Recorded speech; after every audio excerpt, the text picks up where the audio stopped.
Hi friends, welcome to my YouTube channel. ಎಲ್ಲರೂ ಹೇಗಿದ್ದೀರಾ? ಎಲ್ಲರೂ ಚೆನ್ನಾಗಿದ್ದೀರಾ ಅಂತ ಭಾವಿಸ್ತೀನಿ. ನಾವು ಇವತ್ತು ಬೆಂಗಳೂರು ಟು ಮಂತ್ರಾಲಯ ಹೊರಟಿದ್ದೀವಿ. ಮಂತ್ರಾಲಯಕ್ಕೆ ನಾವು ಸಡನ್ನಾಗಿ ಪ್ಲ್ಯಾನ್ ಮಾಡ್ಕೊಂಡ್ವಿ. ನಾವು ಹೊರಟಿದ್ದು 29 ಫೆಬ್ರವರಿಗೆ. ಮಾರ್ಚ್ 1 ನನ್ನ ಬರ್ಡೇ ಇತ್ತು. ಹಾಗಾಗ್ಬಿಟ್ಟು ರಾಯರ ದರ್ಶನ ಮಾಡಬೇಕು ಅನ್ನೋ ಆಸೆ ಭಾಳ ಇತ್ತು. ಸರಿ, ಆಮೇಲೆ ಮಧ್ಯಾಹ್ನನೇ ಪ್ಲ್ಯಾನ್ ಮಾಡ್ಕೊಂಡ್ವಿ ಸಡನ್ನಾಗೆ. ಸರಿ, ಹೊರಟೇ ಬಿಡೋಣ. ಮಾರ್ಚ್ 1ಗೆ ನಾವು ರಾಯರ ದರ್ಶನ ಮಾಡಲೇಬೇಕು ಅನ್ನೋ ಒಂದು ಆಸೆಯಲ್ಲಿ ಹೊರಟ್ವಿ. ನಮ್ಮ ಟ್ರೈನ್ ಇದ್ದು ಈವ್ನಿಂಗು 8:50ಗೆ. 8 ನಾವು ಮನೆ ಬಿಟ್ವಿ. ನಮಗೆ ಡೈರೆಕ್ಟ್ ಕಂಟ್ರೋನ್ಮೆಂಟಿಂದನೇ ಟ್ರೈನ್ ಇತ್ತು. ಯಾವುದೇ ರೀತಿ ನಾವು ರಿಸರ್ವೇಷನ್ ಮಾಡಿಸ್ಕೊಂಡಿಲ್ಲ, ರೂಮ್ ಕೂಡ ಬುಕ್ ಮಾಡಿದ್ದಿರಲಿಲ್ಲ. ಸರಿ, ಸ್ಲೀಪರ್ ಕೋಚಿಗೆ ಟ್ರೈ ಮಾಡಿ ನೋಡೋಣ ಸಿಗ್ಬೋದು ಅಂತ ಅಂದ್ಕೊಂಡ್ವಿ. ಆದರೆ ನಮಗೆ ಸಿಕ್ಕಿಲ್ಲ. ಸರಿ, ನಾವು ಜನರಲ್ ಬೋಗಿಲೇ ಹೊರಟ್ವಿ.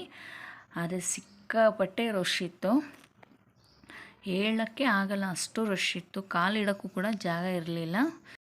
ಯಾರೆಲ್ಲ ಹೋಗಬೇಕು ಅಂತ ಅಂದ್ಕೊಂಡಿದ್ದೀರೋ ಅವರು ಮುಂಚೆನೇ ಬುಕ್ ಮಾಡ್ಕೊಳ್ಳಿ. ವಾರದ ಮುಂಚೆ ಅಥವಾ ಒಂದು ತಿಂಗಳು ಮುಂಚೆನೇ ನೀವು ಬುಕ್ ಮಾಡಿಕೊಂಡ್ರೆ ಸೇಫ್ಟಿ ಅಂತ ಅನ್ಬೋದು. ನಮ್ಮ ಟಿಕೆಟ್ ಪ್ರೈಸ್ ಬಂದುಬಿಟ್ಟು ಜನರಲ್ಗೆ 140 ರೂಪೀಸ್ ಪರ್ ಪರ್ಸನ್ ಆಗಿತ್ತು.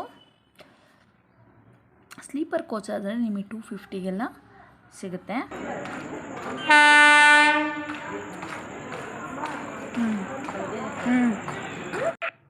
ಇದೇ ನಮ್ಮ ಟ್ರೈನು. ಕರೆಕ್ಟ್ ಟೈಮಿಗೆ ಟ್ರೈನು ಬಂತು. ನಾವು ಬೆಳಗಿನ ಜಾವ 4 ಗಂಟೆಗೆ ಮಂತ್ರಾಲಯ ತಲುಪ್ತೀವಿ.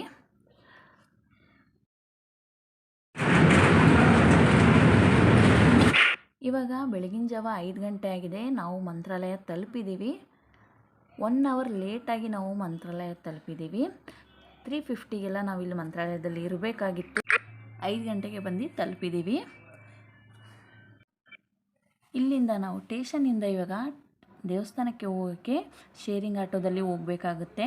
ಪರ್ ಪರ್ಸನ್ ಬಂದುಬಿಟ್ಟು 50 ರೂಪೀಸ್ ಚಾರ್ಜ್ ಮಾಡ್ತಾರೆ. ಇಲ್ಲಿಂದ 10ರಿಂದ 15 ಕಿಲೋಮೀಟ್ರು ದೂರದಲ್ಲಿದೆ ದೇವಸ್ಥಾನ.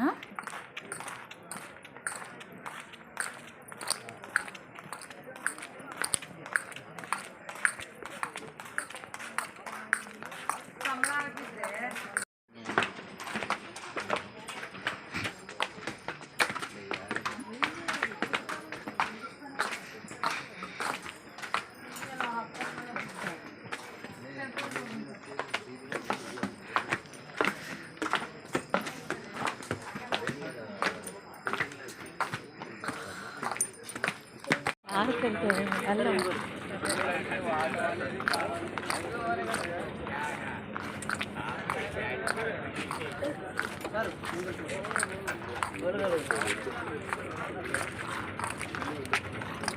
ಸ್ಟೇಷನ್ ಮುಂದೆನೇ ಈ ರೀತಿ ಆಟೋಗಳು ನಿಂತಿರ್ತವೆ. ಪರ್ ಪರ್ಸನ್ 50 ರೂಪೀಸ್ ಚಾರ್ಜ್ ಮಾಡ್ತಾರೆ. ಶೇರಿಂಗ್ ಆಟೋದಲ್ಲಿ ನೀವು ಮಂತ್ರಾಲಯ ಅಂದರೆ ಟೆಂಪಲ್ನ ತಲುಪ್ಬೋದು. ಒಂದು ಅರ್ಧ ಗಂಟೆಯಲ್ಲಿ ನೀವು ಟೆಂಪಲ್ಗೆ ರೀಚ್ ಆಗ್ತೀರಾ.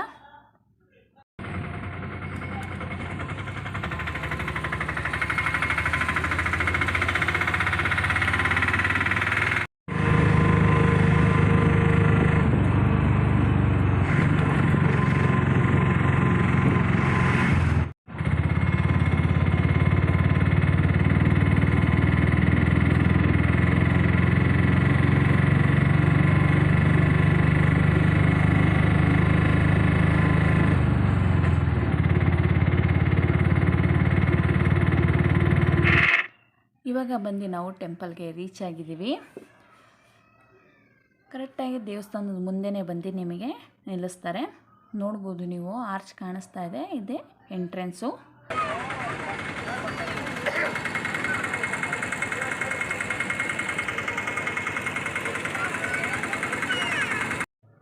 ಈ ಆರ್ಚ್ ಎಂಟ್ರೆನ್ಸಲ್ಲೇ ನಿಮಗೆ ರೂಮ್ ಆಪ್ಷನ್ಸ್ಗಳು ಭಾಳ ಇದ್ದಾವೆ. ಟ್ರಸ್ಟ್ ಕಡೆಯಿಂದನೂ ಕೂಡ ರೂಮ್ ಆಪ್ಷನ್ಸ್ಗಳಿವೆ. ನಾವು ಟ್ರಸ್ಟ್ ಕಡೆಯಿಂದ ಸಿಗುವಂಥ ರೂಮ್ಗೆ ನಾವು ಹೊರಟ್ವಿ. ನೀವು ಆನ್ಲೈನ್ ಬುಕ್ ಮಾಡಿಕೊಂಡ್ರೆ ಇನ್ನು ಕಮ್ಮಿಗೆ ಕೂಡ ಸಿಗುತ್ತೆ.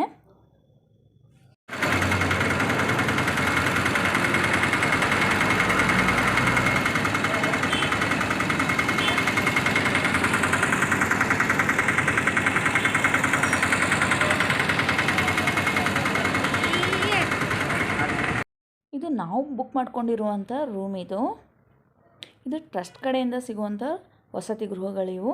ಇದಕ್ಕೆ ಆನ್ಲೈನಲ್ಲಿ ಬುಕ್ ಮಾಡಿಕೊಂಡ್ರೆ ಇನ್ನೂ ಕಮ್ಮಿ ಕೂಡ ಸಿಗುತ್ತೆ. ನಾವಿಲ್ಲಿ ಬಂದು ಡೈರೆಕ್ಟಾಗಿ ಬುಕ್ ಮಾಡ್ಕೊಂಡ್ವಿ. ನೋಡ್ಬೋದು ಎಷ್ಟು ಕ್ಲೀನಾಗಿ ಮೇಂಟೈನ್ ಮಾಡಿದ್ದಾರೆ ಅಂತ, ಎಲ್ಲ ನೀಟಾಗಿತ್ತು. ನಮಗಿದು 24 ಅವರ್ಸಿಗೆ 400 ರೂಪೀಸ್ ಚಾರ್ಜ್ ಮಾಡಿದ್ರು. 400 ರೂಪೀಸ್ ಡಿಪಾಸಿಟ್ ಕೂಡ ಮಾಡಿಸ್ಕೊಂಡ್ರು. ನಾವು ಬೆಳಗ್ಗೆ 6 ಗಂಟೆಗೆ ಚೆಕ್ ಇನ್ ಆದ್ವಿ. ಮಾರನೇ ದಿನ ಬೆಳಗ್ಗೆ 6 ಗಂಟೆಗಲ್ಲ 5 ಗಂಟೆ 1 ಅವರ್ ಮುಂಚೆನೇ ಚೆಕ್ಔಟ್ ಆಗಬೇಕಂತೆ. ಇಲ್ಲ ಅಂದರೆ ನಾವು 6 ಗಂಟೆ ಮೇಲೆ ಚೆಕ್ಔಟ್ ಆದರೆ ನಾವೇನು ಡಿಪಾಸಿಟ್ ಅಮೌಂಟ್ ಕಟ್ಟಿರ್ತೀವೋ ಅದು ನಮಗೆ ವಾಪಸ್ ಸಿಗಲ್ಲ. ಹಾಗಾಗ್ಬಿಟ್ಟು 1 ಅವರ್ ಮುಂಚೆನೇ ನಾವು ಚೆಕ್ಔಟ್ ಆಗಬೇಕು. ಇದು ರೂಮ್ ಟೂರು ನೋಡಿ, ಹೀಗಿದೆ ರೂಮು. ಇಲ್ಲಿ ಕಿಂಗ್ ಸೈಜ್ ಬೆಡ್ನ ಕೊಟ್ಟಿದ್ದಾರೆ, 2 ಚೇರ್ ಕೊಟ್ಟಿದ್ದಾರೆ. ಇದು ಆಚೆ ವ್ಯೂ. ಇದು ರೂಮ್ ಏನೋ ದೊಡ್ಡದಾಗಿತ್ತು. ಬಾತ್ರೂಮ್ ಹೇಗಿದೆ ಅಂತ ತೋರಿಸ್ತೀನಿ. ಮೊದಲಿಗೆ ಬಿಸಿನೀರು ಬರಲ್ಲ ಅಂತ ಹೇಳಿದ್ರು, ಆಮೇಲೆ ನಾವು ಚೆಕ್ ಮಾಡಿದ್ರೆ ಬಿಸಿನೀರು ಬರ್ತಾ ಇತ್ತು.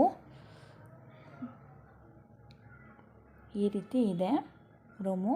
ಇಲ್ಲಿ ಒಂದು ದೊಡ್ಡ ಮಿರರ್ ಕೊಟ್ಟಿದ್ದಾರೆ ರೆಡಿ ಆಗೋದಕ್ಕೆ.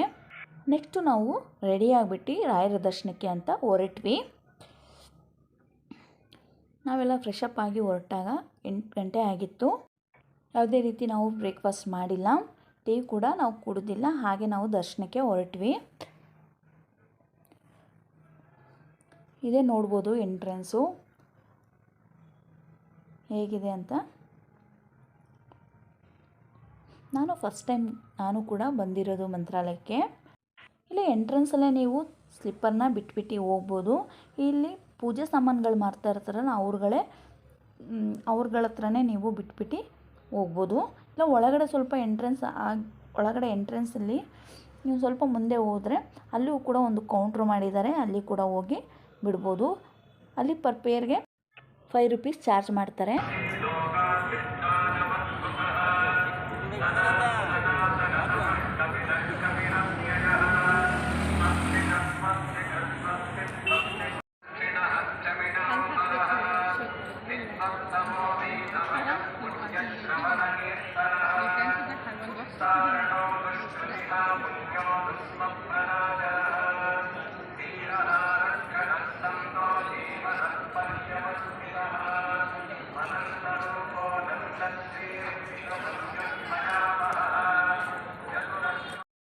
ನಾವು ದರ್ಶನಕ್ಕೆ ಬಂದಾಗ 8 ಗಂಟೆ ಆಗಿತ್ತು ಅಷ್ಟೇ. ನೋಡ್ಬೋದು ಎಷ್ಟು ಬಿಸಿಲು ಅವಾಗೆ ಸ್ಟಾರ್ಟ್ ಆಗಿಬಿಟ್ಟಿತ್ತು.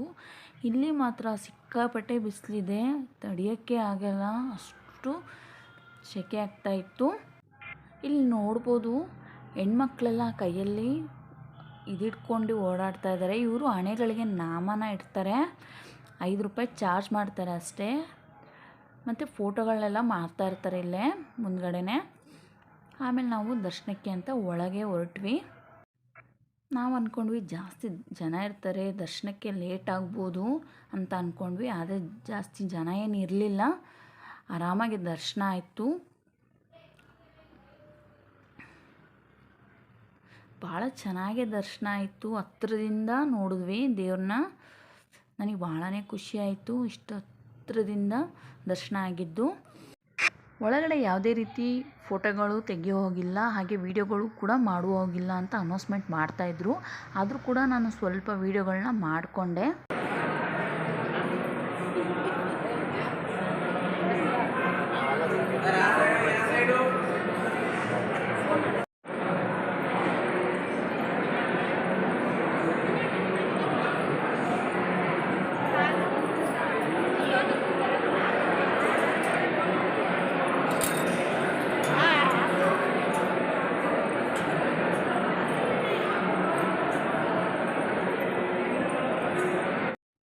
ದರ್ಶನ ಎಲ್ಲ ಮುಗಿಸ್ಕೊಂಡು ಆಚೆ ಇವಾಗ ನಾವು ಹೋಗ್ತಾ ಇದ್ದೀವಿ.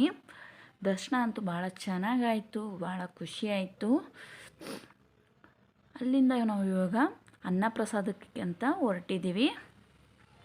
ಈ ಅನ್ನಪ್ರಸಾದಕ್ಕೆ ಹೋಗೋ ದಾರಿಲಿ ನಿಮಗೆ ಶಾಪಿಂಗ್ ಮಾಡ್ಕೊಳ್ಳೋದಕ್ಕೆ ಕೆಲವೊಂದು ಅಂಗಡಿಗಳೆಲ್ಲ ಇದ್ದಾವೆ. ಇಲ್ಲಿ ಮಕ್ಕಳಿಗೆ ಟಾಯ್ಸ್ ಆಗಲಿ ಅಥವಾ ಫೋಟೋಗಳು, ದೇವ್ರ ಫೋಟೋಗಳು, ರಾಯರ ಫೋಟೋಗಳು, ವಿಗ್ರಹಗಳು ಮತ್ತು ಕೈಗಳಿಗೆ ಖಡ್ಗಗಳು, ಆ ರೀತಿ ಎಲ್ಲ ಥರ ಆಪ್ಷನ್ಸ್ಗಳಿದ್ದಾವೆ ಇಲ್ಲಿ ಶಾಪಿಂಗ್ ಮಾಡೋದಕ್ಕೆ.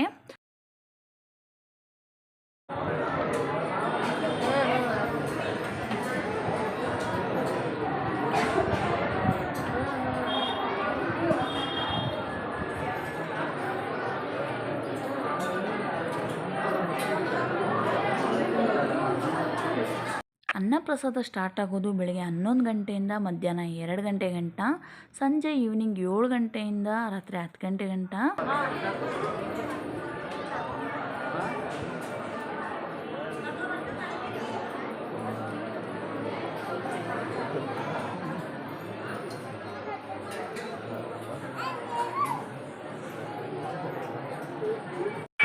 ಅನ್ನಪ್ರಸಾದ ಮುಗಿಸ್ಕೊಂಡು ನಾವು ಡೈರೆಕ್ಟು ರೂಮ್ಗೆ ಹೊರಟ್ಬಿಟ್ವಿ. ಸಿಕ್ಕಾಪಟ್ಟೆ ಬಿಸಿಲಿರೋದ್ರಿಂದ ನಮಗಂತೂ ಇರೋಕ್ಕೆ ಆಗ್ತಿದ್ದಿಲ್ಲ.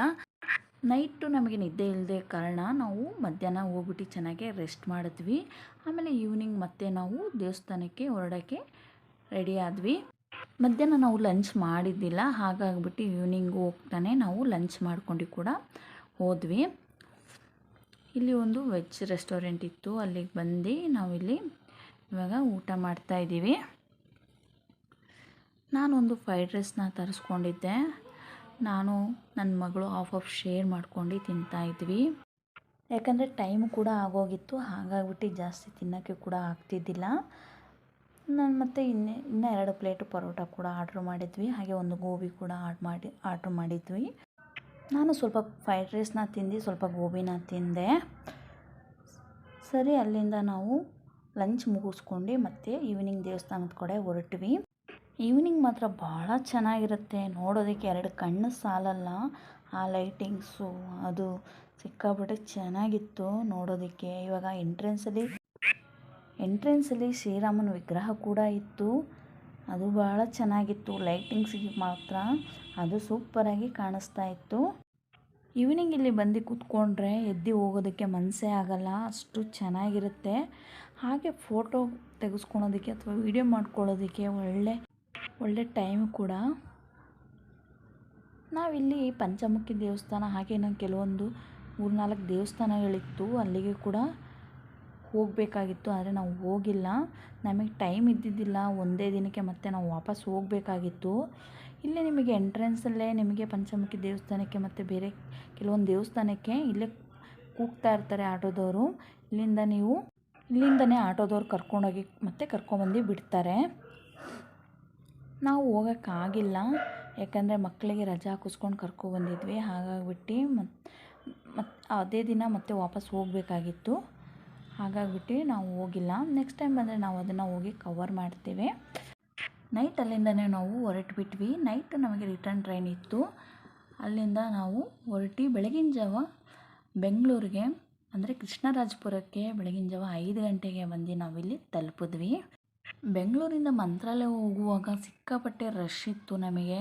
ಆದರೆ ರಿಟರ್ನ್ ಬರುವಾಗ ನಮಗೆ ಖಾಲಿನೇ ಇತ್ತು, ಸೀಟ್ಗಳೆಲ್ಲ ಖಾಲಿ ಇದ್ವು. ಆರಾಮಾಗಿ ವಾಪಸ್ ಬಂದ್ವಿ.